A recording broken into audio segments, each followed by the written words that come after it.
Hello, everyone. This is BabyShark. I'm here with, Sepi, also known as Antti Kiviniemi. and we are watching one-on-one on the map called Dup. I'm watching the point of view of Sepi, who is starting here as red in the top right, and he's watching my point of view, and I started below in the bottom right. Yeah, 4 o'clock. So I think BabyShark is gonna have a bit of a surprise here on my approach to the map. I thought BabyShark would have hopped out instead of chopping out, because BabyShark. That's exactly what I was thinking during that. Is I was thinking, I wonder if there's a way to hop on this map. I've only played this map a few times, like maybe 10 to 20 times in my entire life, and not very often. So I've never even. I have no idea about hopping techniques, but it looks like that's exactly what you're about to do here. Yeah, like before the game, I was looking at the map editor and thinking of all the ways I can hop in this map, and also like how I can get my haul up as fast as possible. Like at 11 o'clock, I checked out what points to chop and stuff like that. I was like min-maxing all my options, like checking out how I'm gonna build my haul and stuff like that. And I was okay. My approach to the game was maximizing my economy as fast as possible. But BabyShark was building a barracks, which was a good move. I couldn't expand because. So you got your first peon out right now. How long delayed is my first peon to get out?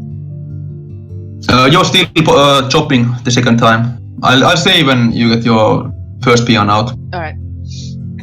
I didn't take the games in general so seriously. Like you can see, my APM is around 200.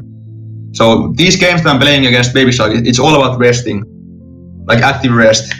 I want easy games and like slow pace. I didn't push myself at all, so my APM was always below 250. That's very slow for me. Like my normal speed is, against a good player, it's around 270, and in the late game 310, something like that. So right now I'm very tired. I'm sick and tired, and I don't mean that in a mental sense, but just sick and tired. So right now you are building your haul, but you're completely out of resource. You have 0 resource, you can't repair the haul, and you have 10 peons. And I think I'm repairing the haul very hard. My haul is complete, right? Your haul is complete up here, and you just got your 11th peon. Oh, so I have much less peons than I would have thought I would have. Okay, BabyShark, your haul is not optimal. It could be optimal if you put it like 6 squares to the right. That's the optimal placement for that haul. I can show you these haul positions later if you like. What are the optimal haul positions? It's very easy. Now here, you're continuing to jump peons more, like you keep jumping more and more peons, you're building walls, building peons, and then like hopping the peons. Wouldn't it have been easier just to chop the spot, and then just all the peons can walk through? Yes, if I had better control, I would have chopped. Like you can see, I'm like chopping randomly pretty much. I'm just like expecting it to randomly chop out. Like I said, I'm not using a lot of energy. I'm using energy, but not fully. Like I'm more about thinking all the time, thinking how I'm gonna lose this game. How can I lose? I'm thinking about strategy, not about. Now, is this your first time ever? Is this your first time ever playing this map in your life? Yes, never seen this map before. Just check the map editor. So what do you think What do you think about this map? Quite a fun map. A bit imbalanced. I don't like imbalanced maps too much, but Garden of War is imbalanced. So in what way do you see imbalance here? Because at 11 o'clock you need to chop once to get your haul. That's the biggest problem. And at like 4 o'clock it's, or like okay, 4 and 8 are quite strong positions. You only need like 1 chop to get out, or like 1 chop to pop out, and you don't need to go around at all. 4 and 8 are very strong. Sorry, go ahead. No. I was just gonna say something on the game that you sent your peons to the top left corner, but I had a grunt waiting there patrolling. Oh yeah. Yeah, you killed like four of my peons with that grunt. I had very bad control. That was a very good grunt. I commend you on that.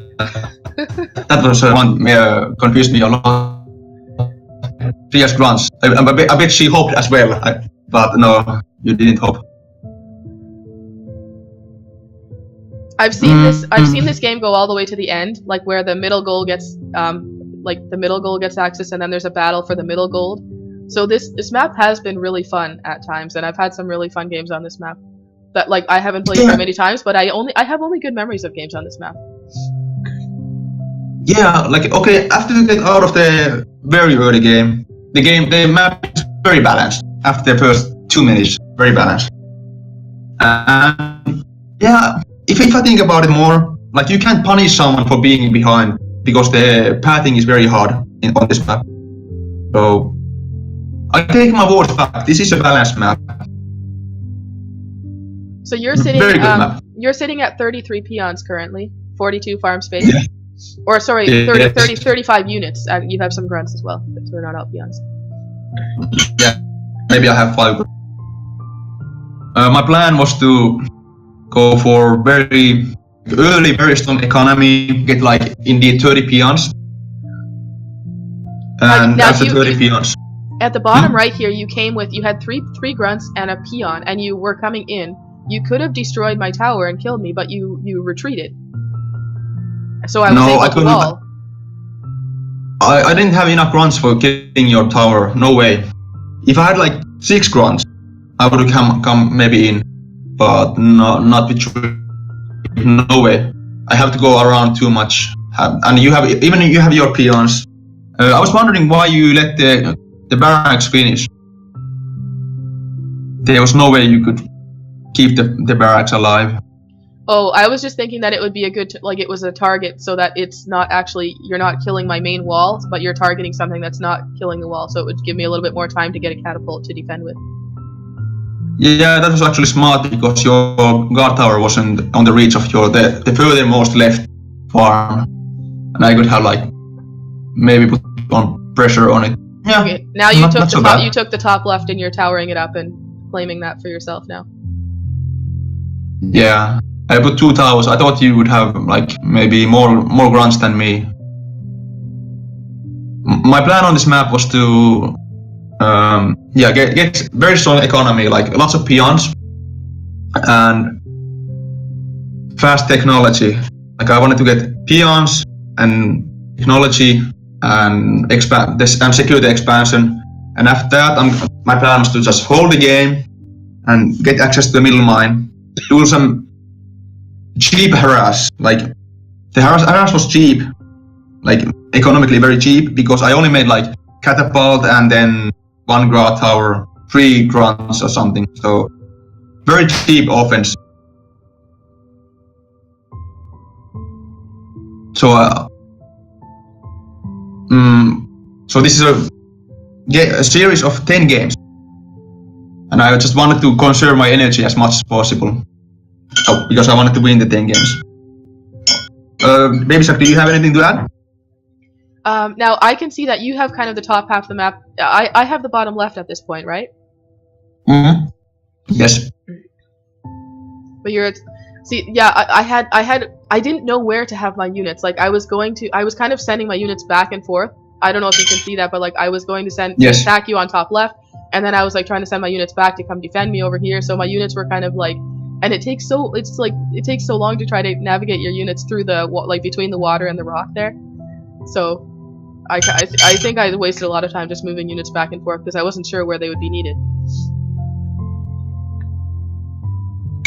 Yes. Interesting thing that I saw that you walled off the 8 o'clock expansion. And then I had to kill my farm. Yeah.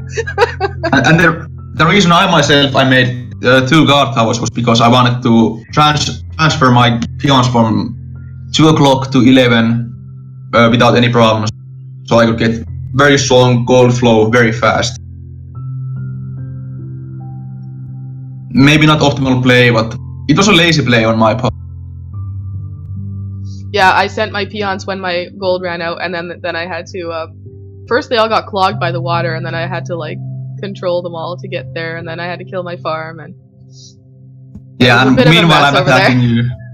Yeah. I told you that my offense wouldn't do any damage. I just wanted you to focus on something instead of my expansion. So I just made the offense, and I thought you would like use ogres to kill the catapult and the one tower, but you didn't. So I decided to make more towers and destroy your fortress. Destroying the enemy's fortress is I like to do it because your enemy gets less gold after that. Like with fortress, your enemy gets 120 gold per gold bag. Without it, it's only 100. And I like to not let my enemy have that much gold. And it's also very expensive to rebuild, and your enemy can't get decays. So it reduces your enemy's options a lot if you destroy his fortress. It's interesting that when I watch your point of view, it looks like I'm basically doing nothing all game. But when I'm watching my own point of view and when I'm playing the game, I feel like I'm doing stuff all the time. But like when I'm watching, like I see like, wow, like you might as well be playing against a computer. I'm like doing nothing. Your movements are a bit reactive. Like you are not being proactive. You are being reactive. I'm doing offense, and you're just defending. Like usually, whenever your opponent is on offense, you wanna punish it, or you wanna completely defend it. So if you think that okay, I can only defend while my enemy attacks, that's a losing move. Like your opponent wins a lot by doing that. So instead, you wanna like find your enemy's weak spot. In this example, my expansion, and put pressure over there. So maybe it's a mindset difference, and also a speed difference. I'm a faster player probably. Yeah, like I feel like I'm playing about as fast as like I'm able to click and move, and I think my highest APM is probably about like maybe 175 to 200 maximum. Yeah. With average probably being closer to like 130 or something. So I can't like move nearly as fast. That was an interesting game. Even if I understand like what I'm supposed to do, like oh you need to constantly make peons, you need to scout, you need like I kind of understand what you're supposed to do, but actually being able to carry it out with the speed while there's pressure is something is outside of my skill level. Yeah, indeed, like it's about juggling many balls at the same, or having many balls in the air, juggling them at the same time. Like you have your expansion, your economy, your defense, your offense. All that you have to have them all lined up very good, and also you have to all the time think about your strategy, what your opponent is doing, how can I counter it, how can I secure my economy.